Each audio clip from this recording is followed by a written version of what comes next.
안녕하세요. 김동섭입니다. 10월 21일 아침 시황하도록 하겠습니다.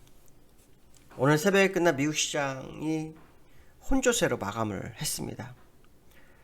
시장은 기업 실적하고 비트코인 또 연준 이사들의 발언을 좀 많이 받던 것으로 보이는데요. 일단 기업 실적이 요즘 시장에 중요한 역할을 했던 것이 미국 시장이었습니다. 근데 기업 실적이 또다시 좋게 나왔지만 오늘은 혼조세 마감을 하는 그런 모습을 보였고요. 이것은 어쩌면 실적 시즌의 마무리 국면일 수도 있고 아니면 반영할 만큼 다 반영했다 이런 분위기가 연출될 수도 있어요. 특히 테슬라가 사상 최대 실적을 냈죠. 그런데도 불구하고 나스닥이 상승에 실패했다라는 거. 이제는 실적 시즌의 마무리 국면일 확률이 높다. 아니면 반영이 됐을 확률이 높다. 이런 식으로 해석이 좀 될 것 같고요. 두 번째는 이제 비트코인이 뉴스에 나왔어요. 비트코인이 나왔는데 이게 그 ETF가 거래가 시작이 되면서 이제 비트코인이 시장에 좀 화두가 됐어요. 그래서 비트코인 차트를 좀 보시면 월봉으로 쌍봉이 돼버렸습니다. 이 쌍봉. 그래서 이게 돌파되면서 새로운 시세가 나올지 여기서 끝을 낼 건지, 만약 쌍봉이라면 끝이 날 확률이 높습니다. 그러면 지난번 저점을 다 깨고 내려갈 수도 있거든요. 그래서 아주 중요한 위치에 비트코인이 위치해 있다. 저는 사실 비트코인이 이렇게 비쌀 이유가 없다고 보지만 일단 시장은 인플레이션 버블을 비트코인에서 다 흡수하는 그런 과정으로도 느껴진다 이렇게 말씀드리고 싶은데요.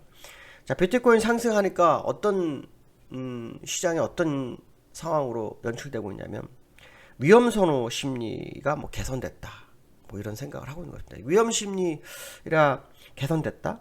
그러니까 위험 선호 심리, 그러니까 위험 선호 심리입니다. 그러니까 위험 선호 심리라는 것은 결국 주식이나 이런 다 위험 자산에 좀 더 관심을 가질 수 있다. 이런 얘기로 좀 해석이 되고 있어요. 그래서 좀 더 시장을 또 지켜봐야 되겠지만 저는 비트코인 지난번에 떨어질 때 외봉으로 떨어졌기 때문에 쌍봉 가능성을 사실은 보고 있었는데 말은 안 했죠. 왜냐면 외봉으로 죽는 시장은 거의 없어요. 쌍봉 내지 쓰리봉으로 죽는 경우가 굉장히 많죠. 그래서 이 비트코인이 앞으로 어떻게 될지는 좀 봐야 되겠지만 비트코인이 더 간다면 정말 시장이 조금 변화를 줄 수도 있겠죠. 지금 만약에 떨어진다 그러면 정상적인 흐름이다 이런 해석도 해볼 수가 있습니다. 요걸 좀 보시면 될 것 같고, 정말 시장에 중요한 것은 제가 아까 인플레이션의 어떤 부분을 비트코인이 흡수한다, 흡수하는 것 같다, 이런 식으로 제가 잠깐 언급했잖아요. 사실 인플레이션으로 인해서 어저께 뉴스가 좀 몇 개가 있었어요. 연준 이사가 2명이 발언을 했는데 한 사람은 그 크리스토퍼 월러라는 미 연준 이사예요. 이 사람이 이런 얘기를 합니다. 이건 이제 제가 얘기했던 건 거의 똑같은 얘기인데, 고물가가 지속될 시 테이퍼링보다 강력한 대응이 정당화될 건데 연말까지 인플레이션이 진정되지 않을 경우 기준금리를 앞당길 수밖에 없다 이렇게 얘기합니다. 제가 기준금리 앞당길 수 있다고 제가 계속 얘기를 했죠. 그러니까 지금 기준금리가 2023년도가 아니에요. 2022년도 7, 8월 얘기가 나오고 있는 상태에서 더 땡길 수 있다는 얘기예요. 근데 이게 연말까지 인플레이션 낮출 수 있을까요? 쉽지 않아요. 지금 유가가 좀 올랐죠. 유가 반영분이 10월께 아직 발표가 안 났어요. 소비자 물가 지수가. 그게 언제 나오냐면 11월 초에 나오는 거거든요. 그러니까 연말이면 이제 11월, 12월이니까 인플레이션은 낮아질 수가 없는 거예요. 결론적으로 말하면 테이퍼링은 진행이 되는 게 맞고 11월부터 진행해서 내년 중순에 끝나는 게 맞고, 그 이후에 하반기쯤 금리 인상 가능한 부분이 전반기로 올 수 있다는 거예요. 그러니까 제가 이 부분을 언급을 계속 해드렸는데 이 얘기가 연준 이사 입에서 나오고 있고요. 또 한 사람이 이제 랜들 퀄스 연준 이사라고, 이 사람도 이런 얘기를 합니다. 인플레이션이 연준의 장기 목표치인 거에 비해서 2배 이상으로 되고 있다. 그러니까 인플레이션 위험에 대한 지적을 하면서 결국은 그 테이퍼링이 이제 일단 11월에 진행이 돼야 될 것 같고, 거기에 대한 대응에 대한 얘기를 좀 하는 모습이었습니다. 재미난 건 뭐냐면 연준 지역 총재들은 제임스 블라드 빼놓고는 나머지들은 별로 그렇게 신통치 않게 대답하고 있는데 연준 이사가 이런 얘기를 하고 있다라는 거 굉장히 의미가 크다 이런 생각 해야 될 것 같고요. 그 다음에 이제 10년물 국채 금리가 이게 이제 시장에 반영이 안 됐어요. 1.643%, 1.643%인데 이게 5월 이후 최고치예요. 예, 그러니까 이게 지금 시장에 반영이 돼 주가에 영향을 미쳐야 되는데 영향을 안 미치고 뭐 실적이 주가를 끌어올리는 뭐 이런 상황으로 연출되고 있다라는 겁니다. 그러니까 이건 그 악재가 숨겨져 있어서 이제 조만간 악재가 수면 위로 올라올 수 있어요. 부상될 수 있다는 것을 잊지 말아야 될 거다. 예, 그 말씀드리고 싶어요. 그래서 인플레이션이라는 문제가 금리 인상이나 테이퍼링을 가져오고 그것이 유동성 회수로 인해서 시장이 어려움을 겪을 수 있는 것이 사실인데 자꾸 실적으로 얘기를 하고 있죠. 실적은 제가 말씀드렸을 겁니다. 인플레이션 초기에는 실적이 좋을 수밖에 없습니다. 올해부터 인플레이션이 계속됐으니까 올해까지 실적이 좋을 수 있겠죠. 그러니까 4분기까지는 실적이 좋을지 거기까지는 모르겠습니다. 4분기까지. 왜냐하면 이제 원자 자격이 오르기 때문에 원자 자격이 뭐 원자재를 기업들이 뭐 상당한 뭐 거를 비축해 놓고 뭐 제품 생산하진 않아요. 뭐 길어야 3개월, 뭐 4개월치니까 그게 다 이제 그 해소되고 나면 다시 원자재를 구입해서 그 제품 생산하잖아요. 그러니까 4분기 때는 좀 얘기가 다를 수도 있어요. 그래서 그 실적의 피크가 이번 분기였을 확률도 열어봐야 한다. 이렇게 말씀드리고 싶습니다. 기술적으로 보시면 뭐 다우가 0.43%, 나스닥 0.05% 하락하는 그런 모습이었는데요. 기술적 분석을 보시면은 일단 뭐 정고점 부분까지도 다 와버린 상황이다. 이렇게 보시면 될 것 같고요.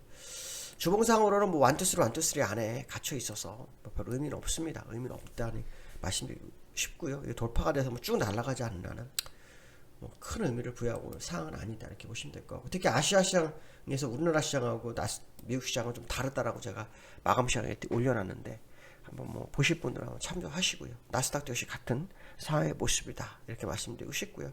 두 번째로는 헝다. 그러니까 헝다가 지금 그 디폴트냐 아니냐, 뭐 지금 이거 굉장히 중요하죠. 그 중국에서 미분양 주택이 3천만 채, 그 다음에 공실만 1억 채가 있다고 합니다. 근데도 불구하고 부동산 가격이 계속 버티고 있는 상황이죠.